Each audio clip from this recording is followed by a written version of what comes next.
A mom of two reluctantly gives up partial control of her business, but overcoming her fears has paid off big time.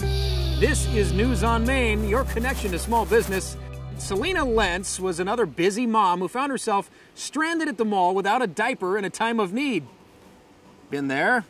That dire incident led her to create the Nanny Caddy, a vending machine armed with diaper bag essentials, wipes, binkies, you name it. The idea was met with such enthusiasm that landing her first client happened quicker than expected. I took a brochure to the mall, like just a simple brochure to the mall that I had the poopy diaper accident at, and the leasing manager there loved it and she wanted to put it in all her malls. So I figured we were onto something. Selena got the first two Nanny Caddies up and running, but 9 months later, Selena's desire to take the company big hadn't turned into tangible growth. That's when veteran entrepreneur Patrick Fitzgerald caught wind of Nanny Caddy. I was looking for my next opportunity, and my wife was pregnant with our second child and was reading Pregnancy and Newborn magazine. I said, hey, this is a really cool concept. I can't tell you how many times this has happened to me. You should look into it. I looked into it and it seemed just like an absolute no-brainer.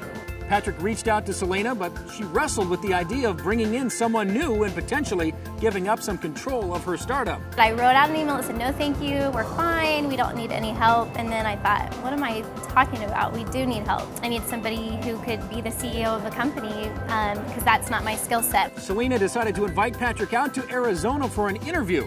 It was anything but ordinary. So it was like my mom and dad, my aunt and uncle, my cousins, and then my brother who's an attorney, and myself and my husband.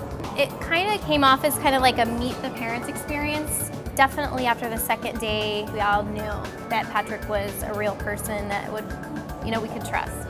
Some people may look at that and say, wow, wasn't that terrifying? Doesn't that raise some red flags? But for me, that showed that there was commitment and there was passion behind the idea. Since Patrick joined the company in 2009, Nanny Caddy has grown from 2 machines in Phoenix to 35 Nanny Caddies in 11 states, in places like Chicago's Field Museum.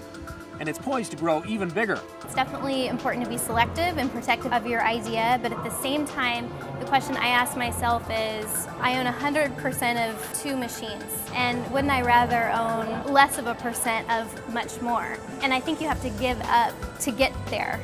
In my situation, I did. And that's your News on Main, your connection to small business. Thanks for watching.